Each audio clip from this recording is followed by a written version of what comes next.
Here we go.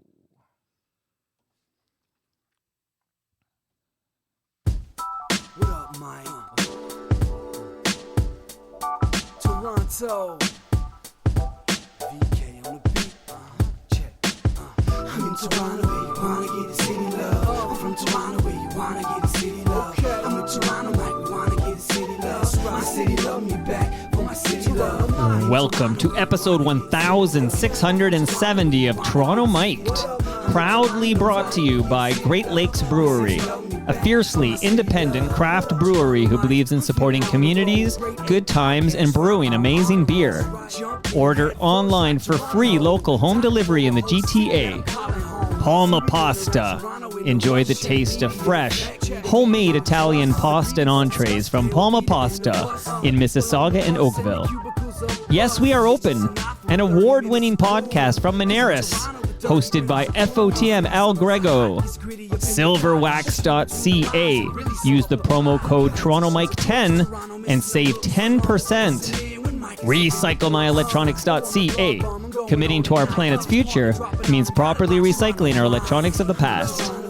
Building Toronto Skyline, a podcast and book from Nick Iones, sponsored by Fusion Corp Construction Management Inc. and Ridley Funeral Home, pillars of the community since 1921.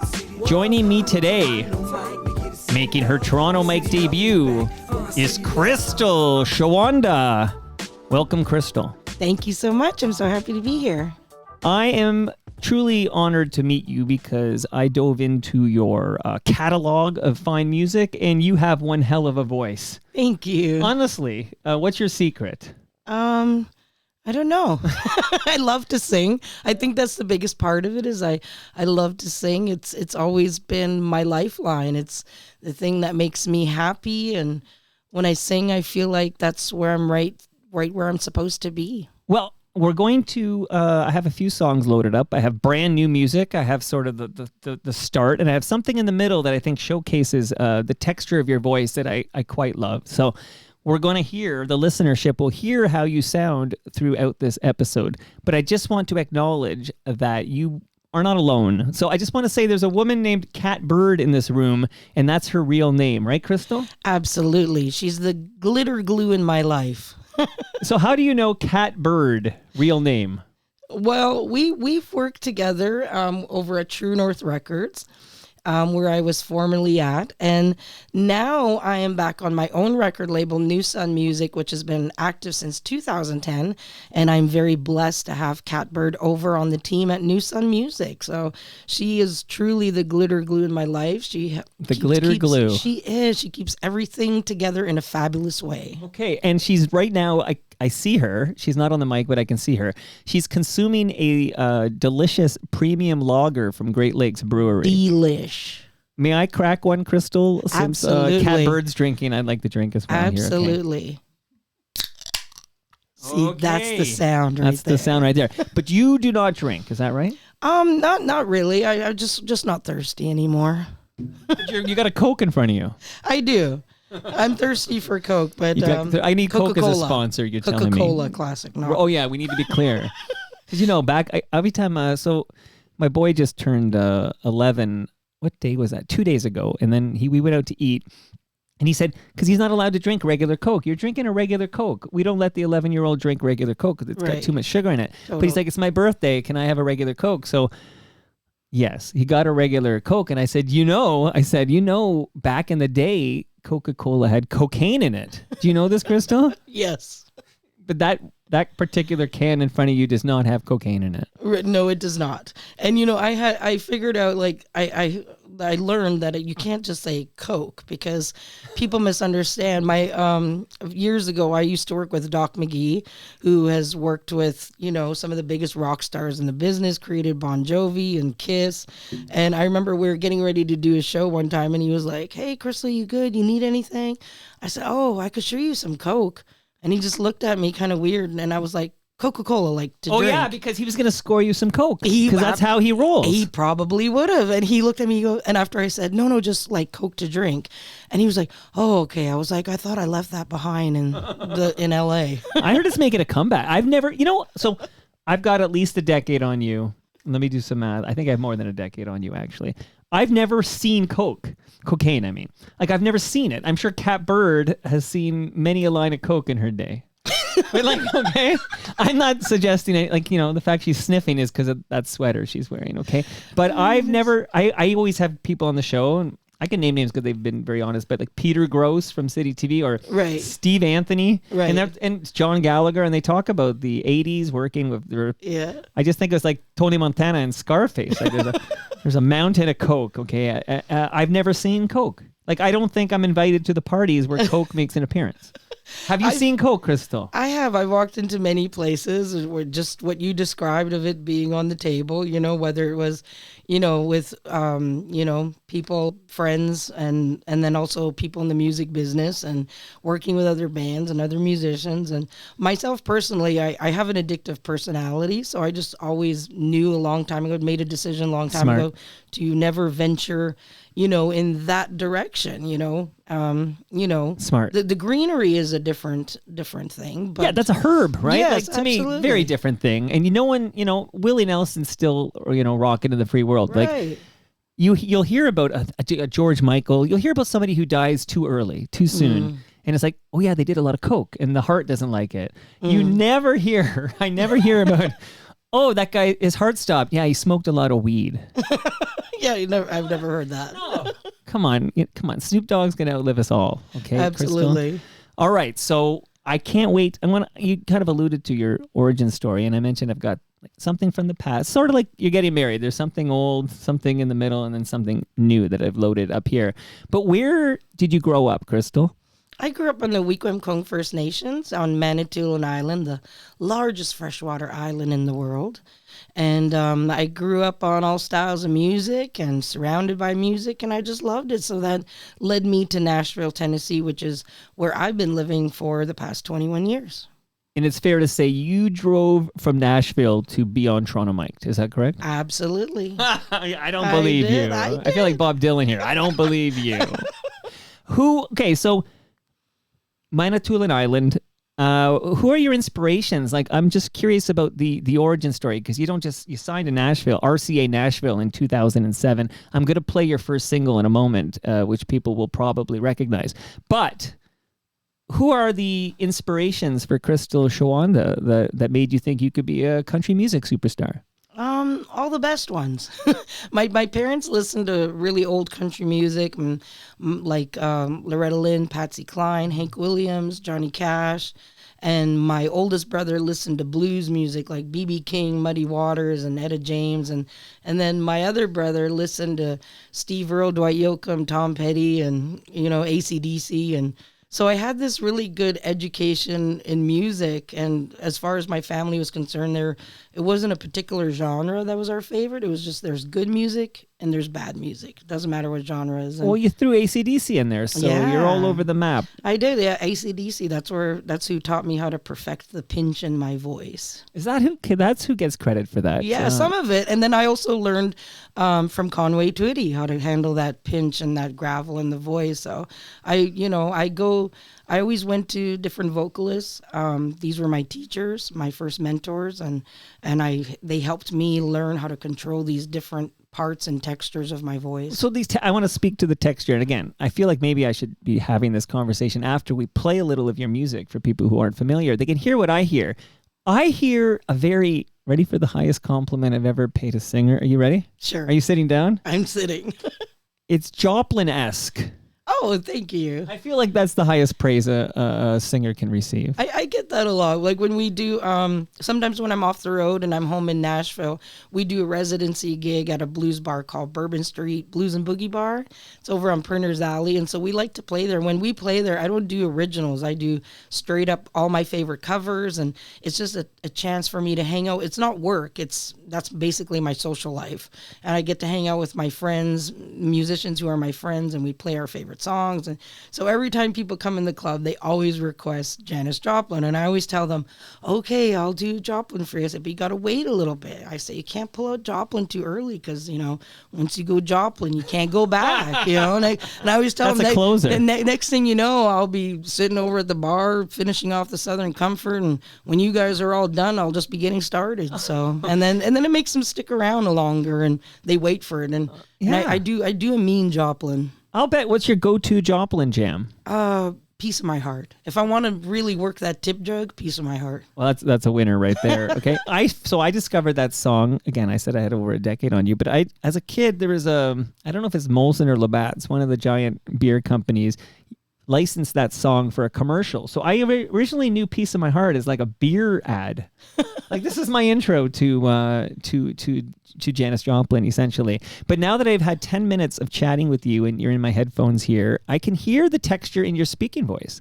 Like, it's quite remarkable. So I'm wondering, and again, I'm going to go back to a song you released back in 2000. I guess it was early 08. But did you always have this texture, or is this something that developed over the years? Like, if I were chatting with you 20 years ago, would you sound like this? I've always had a raspy speaking voice. I think it just came from because I was always talking ever since I was a kid. Hey. And then as far as the singing, when I was a kid and I would listen to these different styles of music, and I was always experimenting. Hey, I wonder if I could do that. I wonder if I could do that. And I would just try things. And then I would figure out that this was something that I could do, and it's something I could turn on and off. I can sing, very clean classical music. I can also sing clean Broadway music. But when I want to bring that rasp and that pinch in, I can also turn it on full blown. And so, yeah. The word for that is gifted. Oh, come on, Crystal, you're gifted. Okay, I'm going to play a song from back in the day. You ready? Let's hear how. Let's do it.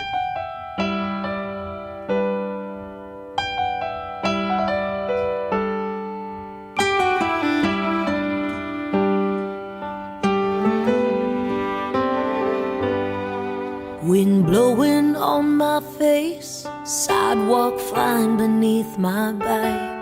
A 5-year-old's first taste of what freedom's really like. He was running right beside me, his hand holding on the seat.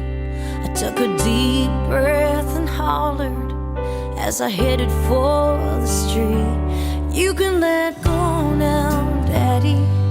You can let go.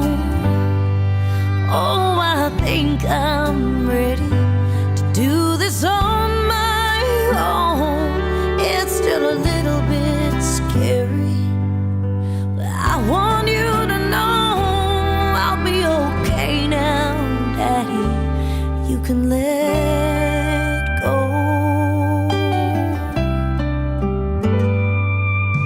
I was standing at the altar between the two loves of Is it sacrilegious if I fade this down? It's beautiful. People should check this out. You Can Let Go. Early 2008, I suppose, but this is your first single for RCA Nashville? Yes. Big hit for you. It was. It was the first time an Indigenous artist went #1 in Canada and America on mainstream country music radio. And it was also, at that time, it was the fastest rising single since Carolyn Dawn Johnson. And I think within Canada, that record was just recently broken, but the record in America still hasn't been broken by a Canadian female Indigenous artist. Well, congrats. Thank you. That's so more than that, okay? First Indigenous woman to appear in the top 20 on the American Billboard Country Chart. First Indigenous woman to sell over 300,000 copies of your record. First Indigenous woman to sing at the Grand Ole Opry. Yes. Okay, you're tearing down the walls here. Okay, and then also first Indigenous woman to win the CCMA Female Artist of the Year Award. You did that in 2009. First Indigenous woman to win a Juno Award for Blues Album of the Year. This is pretty recently, 2020. Yes. First Indigenous woman to appear in the top 10 of the American Billboard Blues charts. That was in 2022. Look at you. Okay, congrats. That's amazing. Yeah. I'm hanging in there like a hair in a cheeseburger. Okay, you've been in Nashville too long. Is that a Nashville? I feel like that's a Nashville thing. It's a hillbilly thing. My husband is a hillbilly. That's one of his famous sayings. Okay, is your husband from Nashville? He's from Kentucky area, but he's been, hanging out in Nashville since he was a teenager. He started playing on the road with Mel McDaniel when he was like 16 years old, and Gary Stewart, and so he grew up there, and that's where we met, was in Nashville. What does he play, an instrument? What is his forte? He does. He plays guitar, and he's grown into my producer, my engineer, and what's this guy's name? Dwayne Strobel. I always say Dwayne Strobel. He's not only my lovely guitar player, but he's also my lovely husband, my baby daddy, my chauffeur, my chef, my scratch and post. Dwayne Strobel, ladies and gentlemen. Crystal's lover. Yes, he wears a lot of hats just to keep me happy. Okay, and when did you meet this gentleman?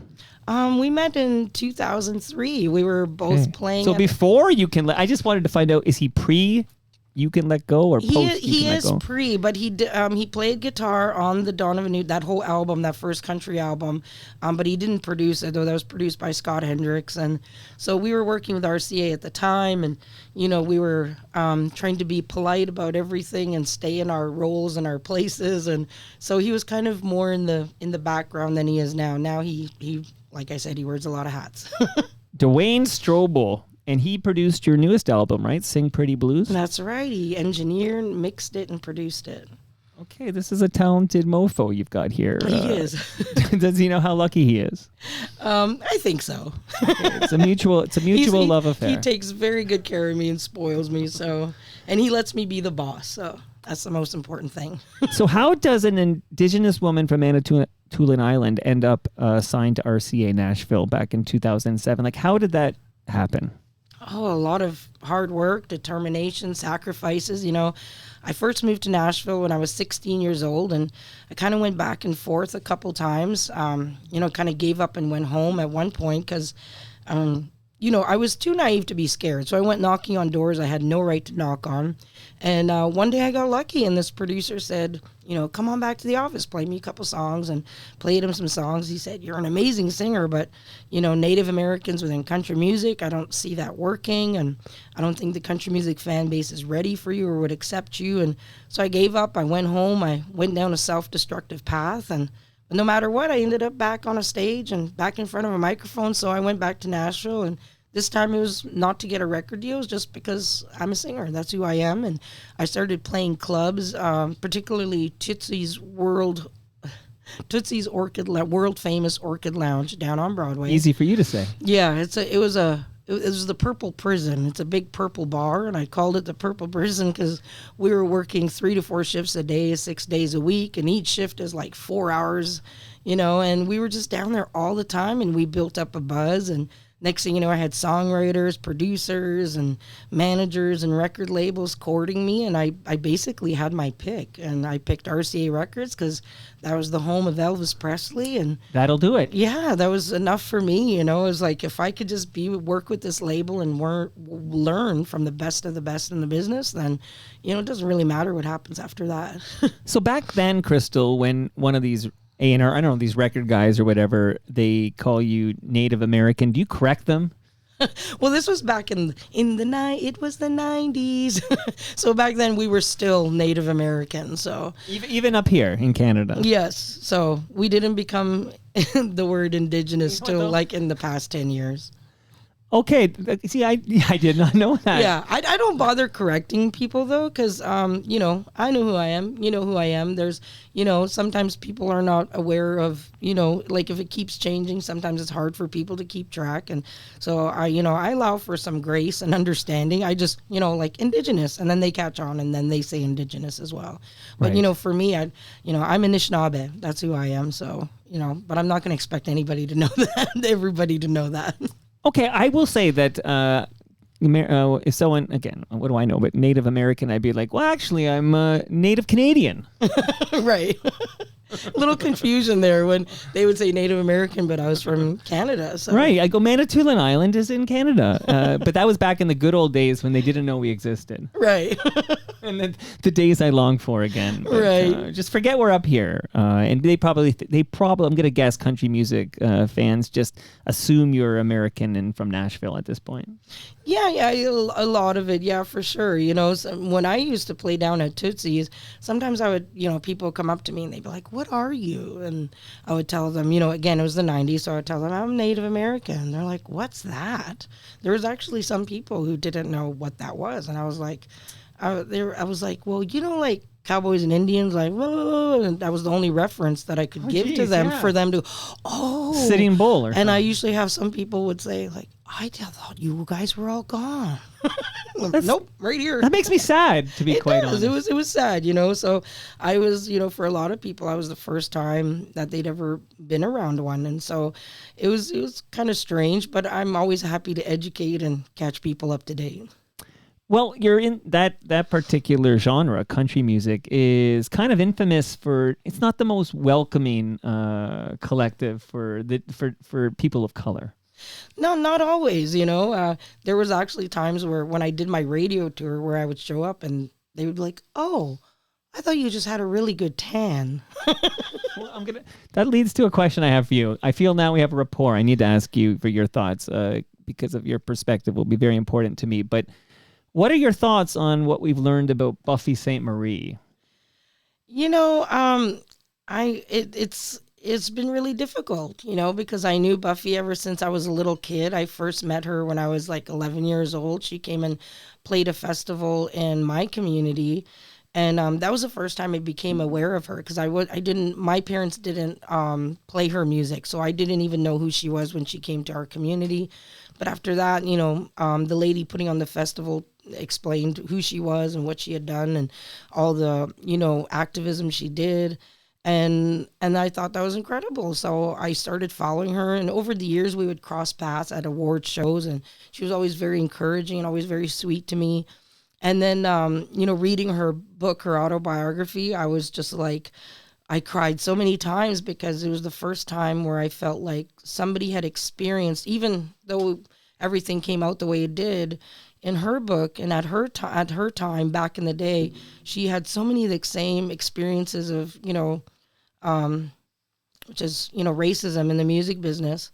And I felt seen and heard for the first time. And so when it all came out, I didn't know how to feel, I was in shock, and I didn't want to say anything or come to any conclusion until I heard a report from her, like, well, what's her reply? Let's give her a chance to explain her story, because people can pick pieces of a story, but there's always that other point of view of what it's like to be in that position. And no answer ever came. So to this day, I'm still waiting. I'm still waiting for a reply and a public acknowledgement of, what was dug up, all the information. And I'm one of those people, I got to hear all the sides of it before I come to a real decision or how I feel. But, it's been a while. So, I'm a little disappointed that I didn't. I mean, she doesn't know anybody or me anything, but it just would have been nice because I'm like I said, I've been a fan since I was a kid, and it's one of those things. I'm still waiting, but it is. I was in shock about it for a long time because I kept waiting and waiting. I would love to hear your side of the story, is how I felt, and it just never came. And so, at this point, I just try to move forward, and it's unfortunate because it hurt a lot of people. It hurt a lot of people's feelings, and broke a lot of hearts, and as well as mine. Because this is somebody that I feel like did a lot of great things for the Indigenous community, raised a lot of awareness about issues that we deal with. And so, like I said, I'm still waiting. But at this point, it definitely, it's sad is what it is. It's sad. Well, I appreciate your candor, and I feel for you because I am not an Indigenous person, but I also yearn for an acknowledgement and an apology because she misled us.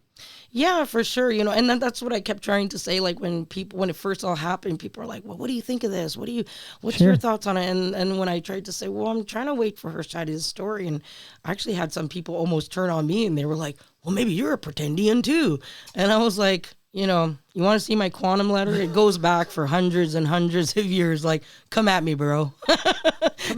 You know, I ain't afraid. You're no pretendian, Crystal. No. As soon as you ride onto my reservation, there's a great big sign that says "Welcome to the home of Crystal Shawanda." Oh, that's amazing. Yeah. So you know, I'm good. I ain't scared. You're good. And one more thought here. I'm going to play another song where I feel very, it's very Joplin-esque, and then we're going to get to the new stuff. But Gord Downie, one of my favorite musicians of all time. I'm a big Tragically Hip fan. And at the end of his life, he spent a lot of time and energy on the Secret Path project. And I'm wondering your thoughts on that effort from Gord Downie. And does it matter to you that Gord Downie is a white guy like me? Oh no, of course. You know, allies are so very important. We need allies. We need them in our life. It's so important. And I thought it was really beautiful, all that work that he did before he went. You know, I think, you know, as much as he created all this great music, but he wanted something even more meaningful to leave behind. He wanted to make an even bigger impact. And you know, and I just thought that was amazing. You know, a lot of people, Indigenous people, appreciated it. I did. And, you know, growing up as a kid, as a huge, you know, my teenage years, like all his music took me back. You know, I grew up on it, you know, and so to have somebody that I looked up to and admired and to, you know, be a voice and give us a voice was really special, and it meant a lot to me. Oh, glad to hear it. Did you have a favorite Tragically Hip song? Yes, New Orleans is sinking. And I don't want to swim. Yeah, I love that song forever. And I remember sitting around at, you know, bonfire parties back home on the res, or cruising around in my old red truck, and I had these great big subwoofers in my truck, and I would just crank it. Like, people would hear me 10 minutes before I get there. It's so good, right? It's that bluesy, because you got that bluesy sure. vibe going, that bluesy rocker. For That's the sure. second And Tragically Hip song I ever heard. Was, Yeah, and that's what I feel like that song had a lot of bluesy undertones. yeah, big time. And so I always had a dream of, since I was a teenager, of someday I'm going to do that song and I'm going to really exaggerate all those bluesy undertones. And then so I brought the idea to my husband, my producer, and he loved it. And we just rolled with it. And the whole band, I played the idea for them in the studio. We actually didn't let them hear the original, because we didn't want them to get stuck on the idea of trying to recreate the original. Right. Because, Smart. you know, we that was the whole point, is I wanted, here's how they influenced me and here's what I've become. So amazing. I mean, geez, what a song. Now it's in my head, but looked up to the Lord above and said, hey, man, thanks. Thanks, yeah. Okay, we can do a duet. I know you're hearing my voice in the headphones. You're thinking, how do I duet with Toronto Mike? Catbird can broker that deal. Okay, Catbird, how is your logger? Good? Awesome. Thank you very much. Hitting the spot. Is that Catbird's natural hair color? What do you think? It is. It is? Yeah. Amazing. I can't believe it. Okay, Catbird. When I first said, oh, that's not a real name. And then you're like, yeah, that's a real name. That's a mind-blowing. Crystal? Is Crystal a real name? Yes, it is my real name. Please produce your birth certificate Is for me. Mike a real name? She's saying, is Mike a real name? Right.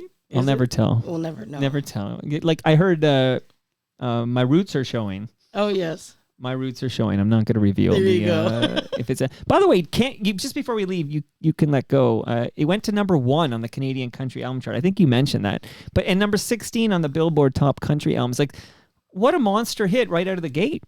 Yeah, it was amazing. It was a beautiful blur. I was all over the place. I got to play stadiums and arenas all over Canada and America with Reba and Brad Paisley. I shared the stage with the Eagles, Taylor Swift.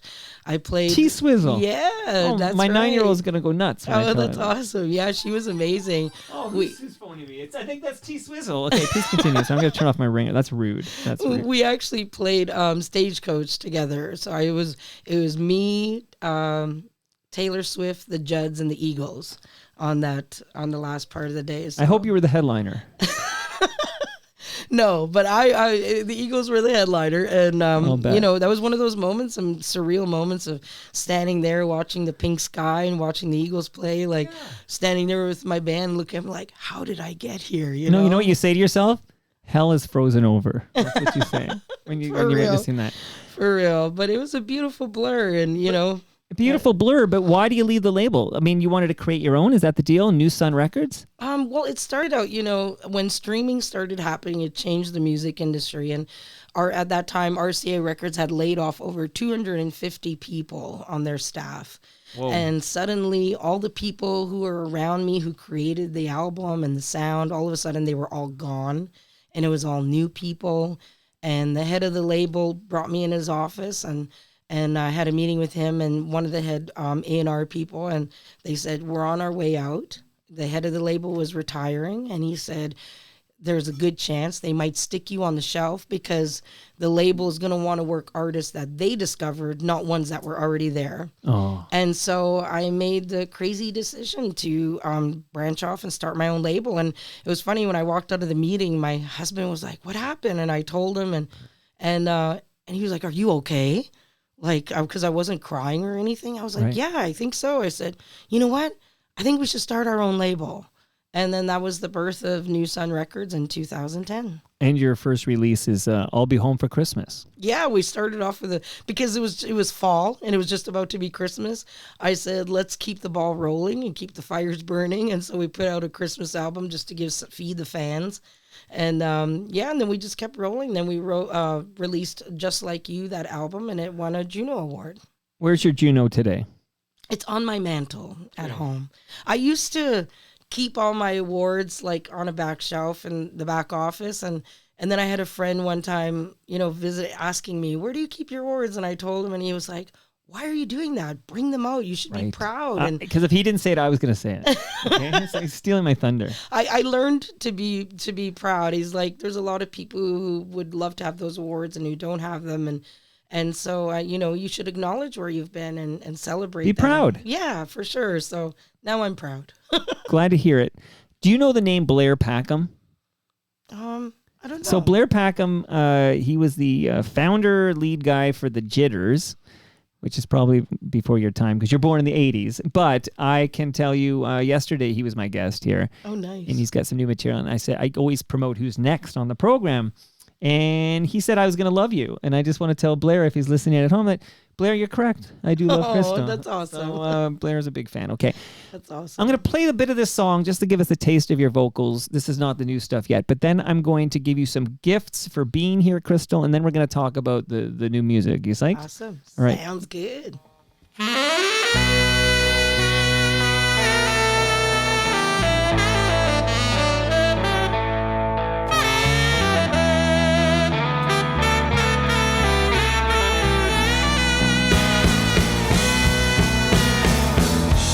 Sitting by my window, and I was looking out at the rain.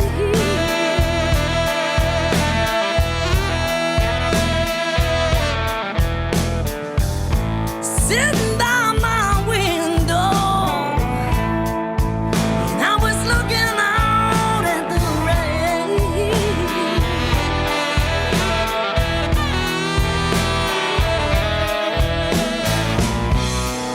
You know, something struck me and climbed on me, just like a ball and chain.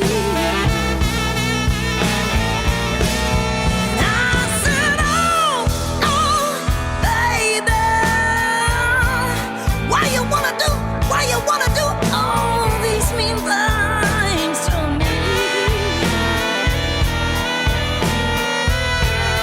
I said, oh, baby,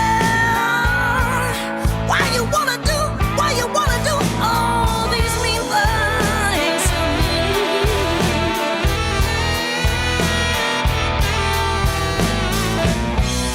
Then you find your whole life will be like mine, all wrapped up in a ball and chain.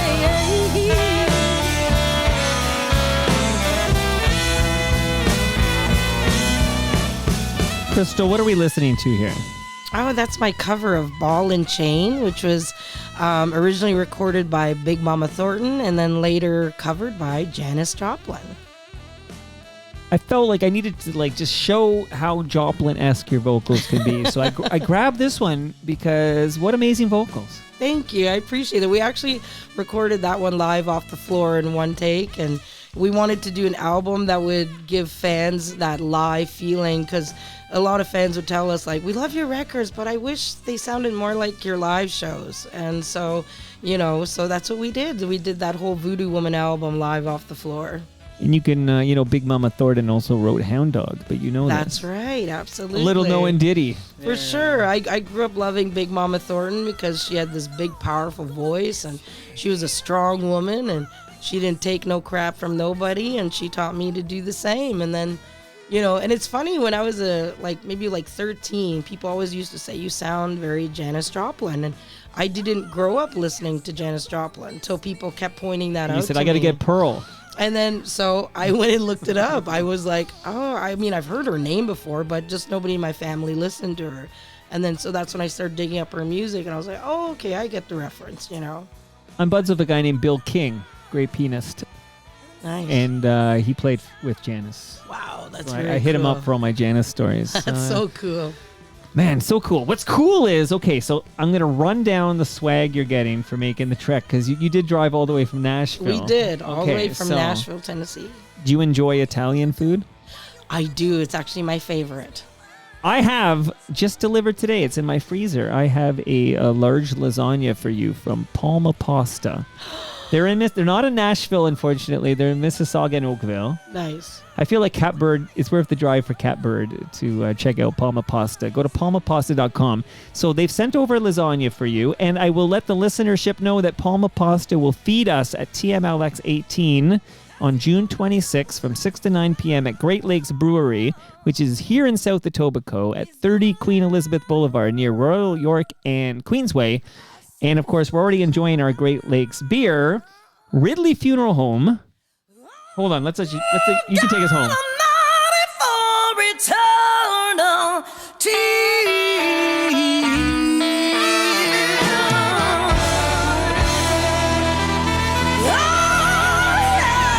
That's live on the floor?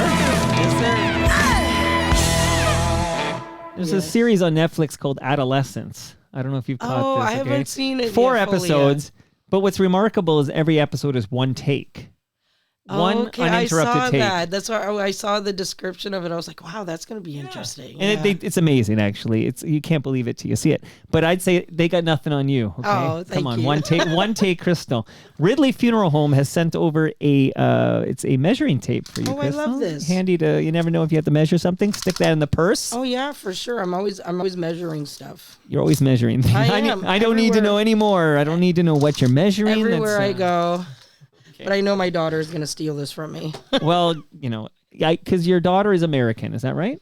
Yeah, well, she's like me. She's dual citizen. Okay. So she's, But inches or centimeters for your daughter? Okay. Did you train her properly? This is a centimeter world. I'm teaching her No both. comment. I'm teaching her both. Okay, you just reminded me. You know what? I forgot. You homeschool your child. I do. I homeschool my daughter. She goes with us. We never leave home without her. So she's growing up in the recording studios. Well, you're not home right now, and I don't see her anywhere. No, see, we're only not too far away from Manitoulin Island, so my parents drove up to visit us. And so they're hanging out at the hotel with her mama and papa. She's hanging out with her mama and papa today. Okay, I was going to call you out on your lie there, that you don't leave home without her, unless she's hiding in that purse somewhere. But so why did you choose to homeschool your daughter? Because we're always on the road. We're always gone. We're never home. So if I didn't bring her with us, we would miss everything. And I don't want to miss anything. So she's grown up on stages on the road, and she actually joins us for our live shows now. And we still do the song "You Can Let Go," and she actually sings it with me. I sing the verses and she does the choruses. And my fans who've been with me since 2008, they just love it. They love to hear her sing it with me. And it's a special, we have a full band show, but the band will take a break on that song, and then it's just usually me, her, and my husband who do the song. And it's a lot of the fans really love it. It's a special moment. Amazing. I just want to make sure that you're teaching her the metric system. Oh yes, absolutely. Okay. In this time and age, it's very important to me. Very I'm very important. passionate about this. Okay. Quickly, I want to give you All right. Actually, there might be one. Is there one up there? Oh, there is one. Okay. Sorry. Oh, okay. I'm giving you a wireless speaker. Here, I'm giving Cat Bird one too. Cat. That's a quality. I just like Cat. I don't know what to say. I like people named Cat Bird. Okay. That's a quality speaker from Anaris, because with that speaker, you're going to listen to Yes, We Are Open, which is an award-winning podcast from Anaris hosted by Al Grego. And Al went to Saskatchewan, and he's been chatting up small business owners in Regina. Have you ever been to Regina? I have. Do you remember where you played in? You probably played in Regina, right? Do you remember where you Yeah, played? different places. I played. Actually, I think one of my first CCMA experiences was there in Regina. Yeah. Okay. Okay. Yes, it was, because I remember everybody making a joke out of. Never mind. Well, But out it of was what? like- Out of what? Regina and how it sounds like vagina? That's very immature of you, Crystal. It was not me. It wasn't you, It was okay. everybody at Sony I have been showing Music. great restraint, okay? I've been doing this Moneris shout out to Regina all month, and I have yet to make a vagina joke. Oh. Even though it crosses my mind every time. I'm trying to show some maturity here. Well, Crystal. it's a wonderful city, and I have a faint memory of us trying to hit up the McDonald's in a limousine, and everybody making a joke about where we were at, and Well, you can't help it, right? yeah, blurred memories for various reasons.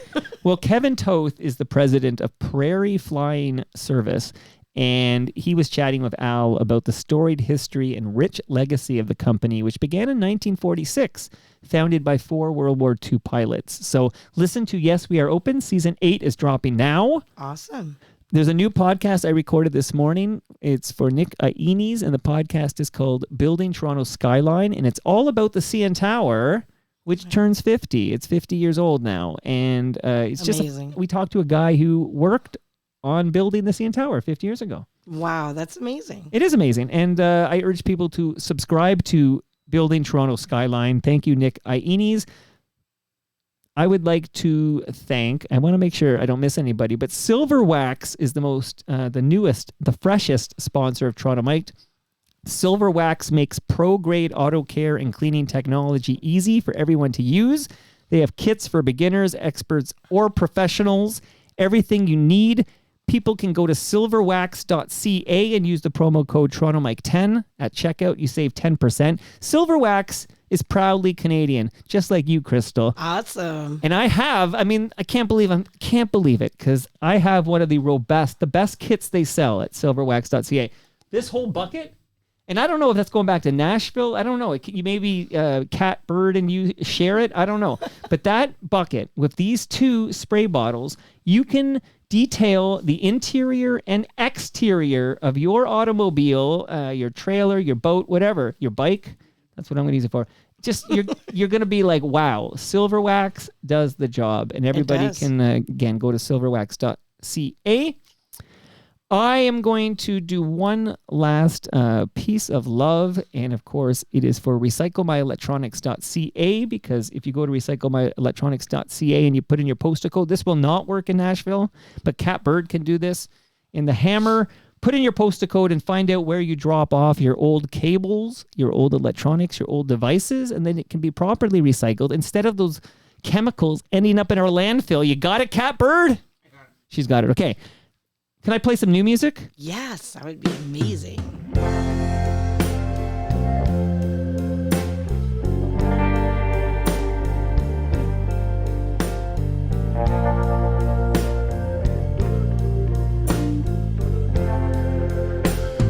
There you go, baby, with another girl, making it all look so real.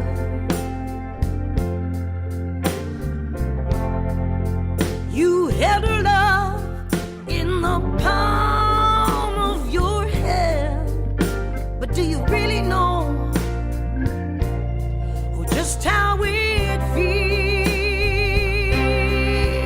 Would you know love if it knocked upon your door?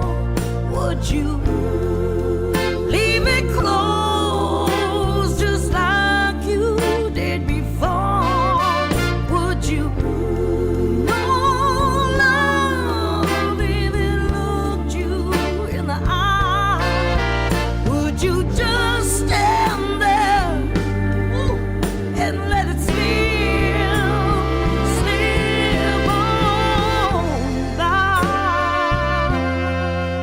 You know, Rolling Stones, Gimme Shelter, you know, the Mary Clayton part? Yeah. You know when her voice does that hitch? Yes. You ever worry that's going to happen to you? No. I just keep on going doing my thing. Okay, wow. Okay, so the new album is called Sing Pretty Blues. Yes. And it's available today. We're Yes, recording it this is. and I dropped these right away. This is Friday, April 11th. This will drop before you get to your next destination because I'm not going to edit a stitch of this. It's all gold.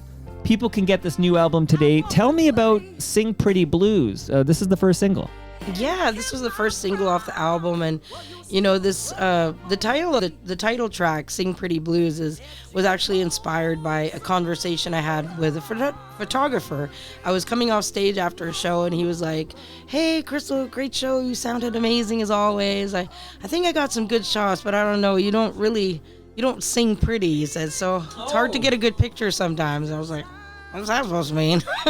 You know, I could have got offended, but instead I decided You don't to sing pretty. Right. I decided to take it as a compliment because he's right. I don't sing pretty. I sing really hard. I scrunch up my face. I don't really care what I look like. I'm trying to get all this stuff that's weighing me down, releasing it into the universe because I mean every word of it, you know, and I want the fans and the crowd to know and the fans listening to the record to know that I've lived these words, every word on this album, and I know what it's like, and I've made it through it, and if you're gonna make it through it too, you know. And it's, you know, for me, music has always been cheap therapy, and healing isn't always pretty. And you know, this whole album, you know, it's been 3 years since my last album, and so this album has a lot of life and reflection of it, and it's, you know, it's the journey of life is not always pretty. So you know, that's the Sing Pretty Blues.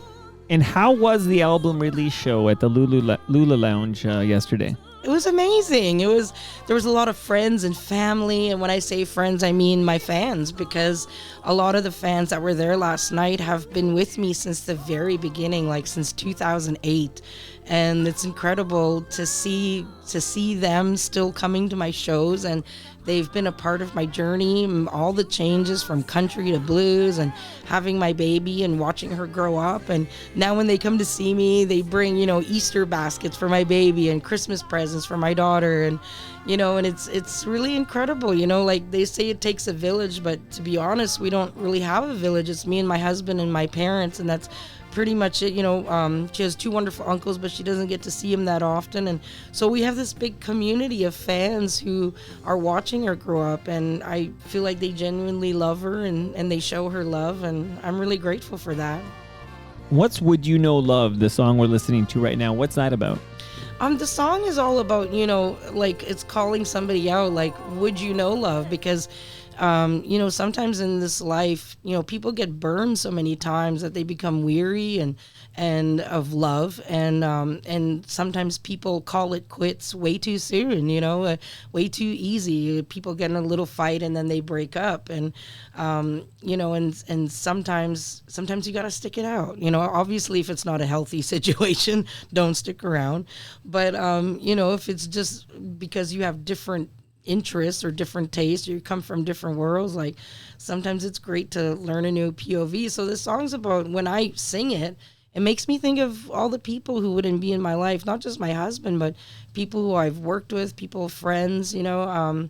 You know, recently my longtime agent and manager, Rob Patty, passed away last year, and he was with us. Thank you. He was with us for 14 years, and that's a lifetime in the music business. And when I started working with him was right after I got out of working with Doc McGee, and which was, you know, an experience. And Sounds like there's a whole episode right there. It's a whole episode.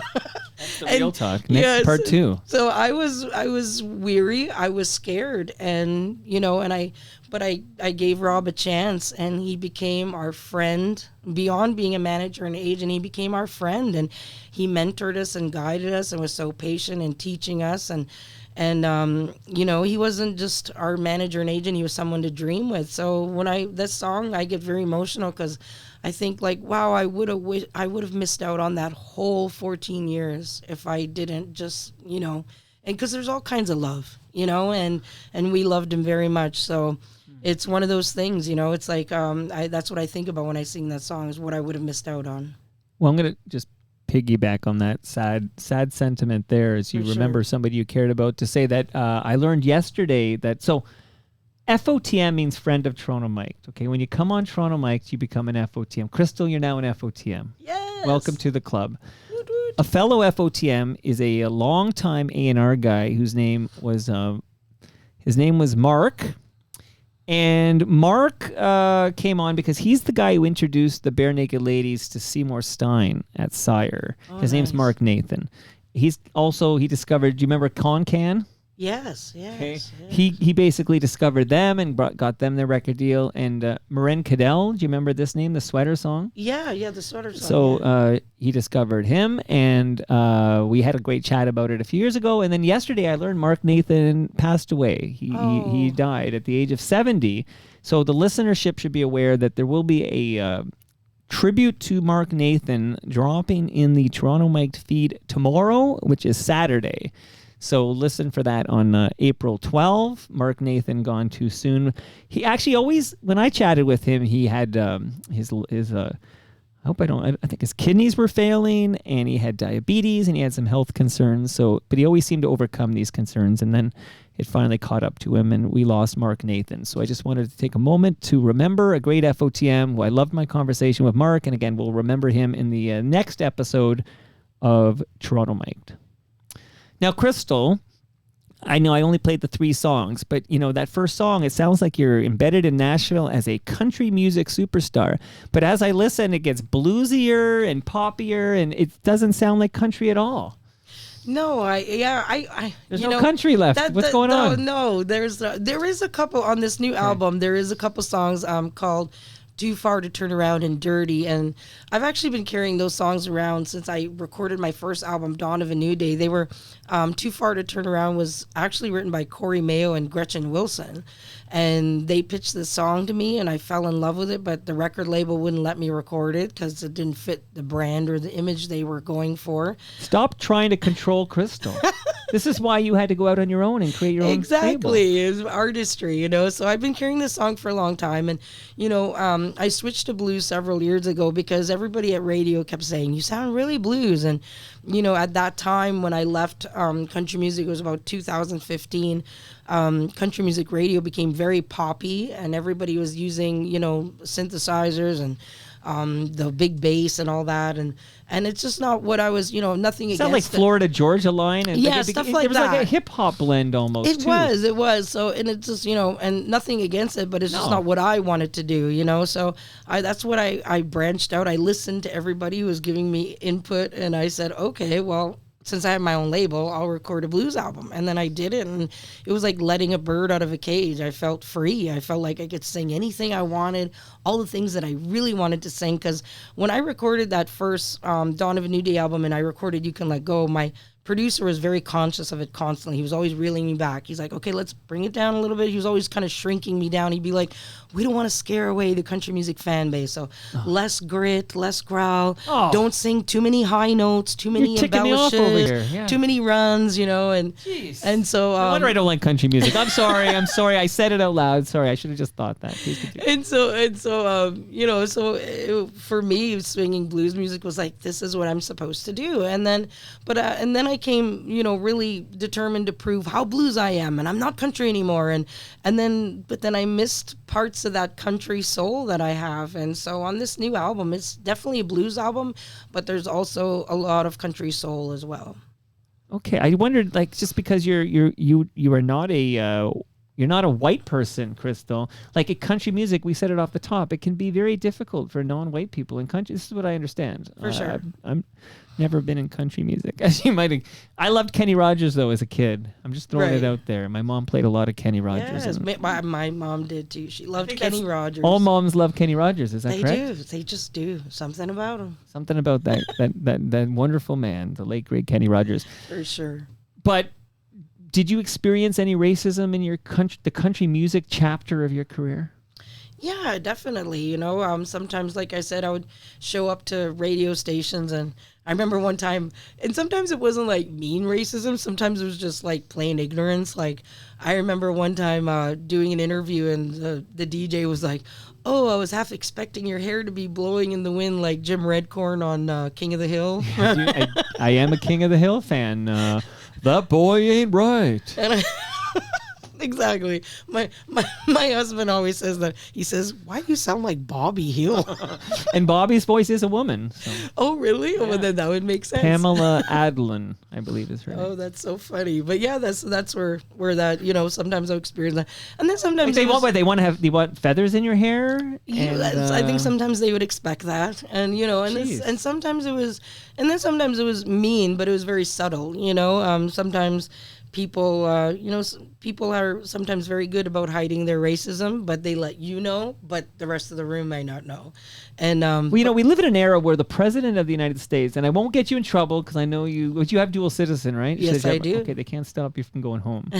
That's the good news there. For now. But he does for some, Elizabeth Warren, he adopted the nickname Pocahontas. Yeah. So we sort of have this casual racism towards Indigenous people from the highest office. Right.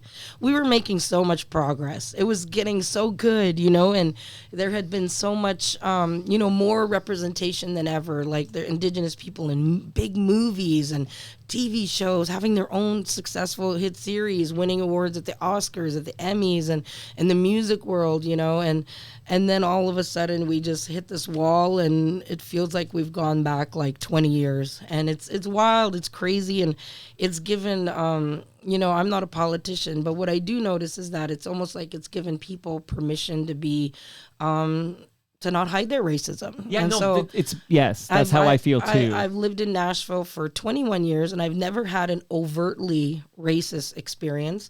Sometimes people just act like they just don't like you. And until recently, this past year, I went to a Walmart and was buying my little girl a bike, and a guy followed me out and started yelling very horrible things, and I'm not going to repeat here. And somehow he knew where I was from. Like he made a reference to Canadian Indian, and then he added a lot of insults along with that. And I was like, That's scary. It was very scary because he followed me and my husband right out to our car, and he got in his truck and pulled up and like started yelling things out the window. And what he saw us with our daughter pushing a bike, and this guy didn't That's horrible. care. So I've been kind of avoiding Walmart in the South recently. But yeah, I think that you're right about the fact that it seems to be emboldened. Yes. So this may have been something people felt, but they had, I don't know, some sense of, oh, I'll keep this to myself, or For maybe sure. for me and my buds at the Yeah. Dunkin' Donuts or something. But For sure. now it seems to be emboldened. Like, it's okay, I feel this way and I can express it. And that's Right. horrific. It is, because, it's like if you want to vote for this person because of their policies, then let that be it, But when you start doing things like that, that makes me think otherwise. Maybe you're not voting for him because of the policies like you say you are. And, Right. but it's one of those things, like I'm not a politician, I'm an artist. And so my job is I write and I sing and I try to heal people's hearts and spirits and, and try to stay in a positive light and things I've been saying to my fan base, because I'm not going to tell anybody what to think. That's not my place, or what to believe. So what I say is just remember, no matter what side you're on, whatever you believe, nobody can control what's in our minds, our hearts, and our homes. You get to decide that. And that's a beautiful sentiment. Yeah, because but there's so much out of our control these days, because even when you go to vote, sometimes things don't go the way you want them to, So that's why I say there's so many things that are out of our hands, but what's in our mind, our hearts, and our homes is in our hands. Okay, last political question before I let you off the hook here, which is that you are a dual citizen, but you're born and raised in Canada. And I'm wondering, what is it like for you? I mean, you live in Tennessee. I'm sure you're hearing like 51st state rhetoric. I'm sure it must be out there in the atmosphere. Like, what is it like as a Canadian woman? It's, it's strange. When it first all started coming out, I honestly, I was staying home a little bit because I was a little worried because I heard about, people actually like, Mexican people who were like somebody tried to run over a Mexican down the road, geez. and we have a very large Mexican community in Nashville, Tennessee, and it's beautiful.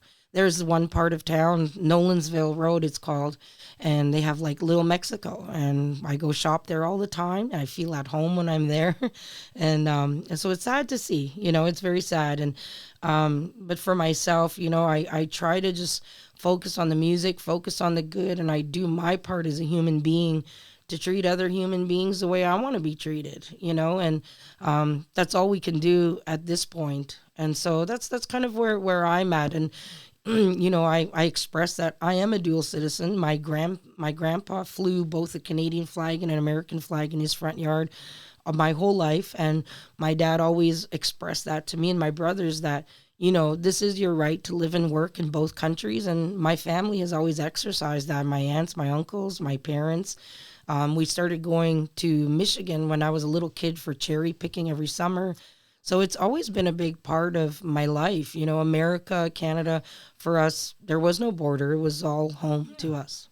Well, goodness gracious. When are you going home? I am heading back to Nashville on Monday. I have Blues in Schools presentations down in Windsor, and so after that, we'll continue on. And you were south. just in Windsor at the Canada South Blues Society. We were down there doing Blues in Schools presentations. That's something that I do on my time off when I'm not doing live shows. I visit the schools and we talk about history and blues music, and then I talk to the kids about how blues music was created by a bullied people. So I keep my focus on bullying and how that affects kids today and how I was bullied growing up and how music can be a friend to you and help heal you through those troubling times. And we get the kids to sing along with us, and they love my daughter. My daughter's our secret weapon. When I ask them to sing with me, they're like, meh, meh, meh. Then I bring her out and they're like, right. And they're like chasing her after the show, asking her to sign their arms and their shirts. And it's pretty cool. Well, the good news is you're back in Ontario in June, because June 18, you're at Rama Casino. That's in Aurelia, of course. So you're back here in June, and then you're going off to the west coast of this fine country. I see here you're visiting Brother Bill in White Rock. Okay, shout out to Brother Bill. You're at the Blue Frog.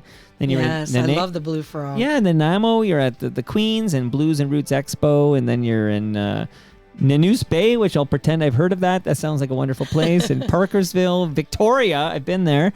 And it was just announced today I'll be playing in Thunder Bay with the Black Eyed Peas for their big festival. So, really? Yeah, so it's very exciting. Lots of stuff going on this summer. And there's a few festivals and some shows that I can't announce yet because I have to wait for them to announce it. But some really big festivals. But you'll be here all summer, and I'll it looks like. be headlining a couple of them, so I'm really excited. Good for you. Yeah. Listen, Crystal, what a pleasure it was to get to know you and to discover this, the country music. I don't listen to a lot of country, but I'm telling you, the bluesy rockers you're kicking out, I'm loving it so much. And this new album is out now. People can get it. And of course, Crystal Shawanda 3.bandzoogle.com is a place you can go to pick up the new album, Sing Pretty Blues. Did you have a good time? I had the best time. Thank you. Okay, we still haven't had our Toronto tree photo yet, so we got, I got to get the lasagna out of the freezer and then get that photo with you. But thanks so much for dropping by. This was amazing. Thank you so much, Miguel. Thank you. And that brings us to the end of our 1,670th show, 1670. Go to torontomike.com for all your Toronto Mike needs, whatever the hell those are. Much love to all who made this possible. That's Great Lakes Brewery. I enjoyed my burst. I've got some beer for you to take home. All right. Watch out. Catbird's got her eyes on it. So you watch out there. She's going to try to take it from me. Palma Pasta, Moneris, Silver Wax, RecycleMyElectronics.ca, Building Toronto Skyline, and Ridley Funeral Home. We just dropped a new episode of Life's Undertaking with Brad Jones, so subscribe and enjoy that. I mentioned Mark Nathan. I'm going to drop a tribute to him tomorrow, but the next live guest on this program is Gord Miller, NHL play-by-play guy. He's dropping by Monday, so I will see you all then.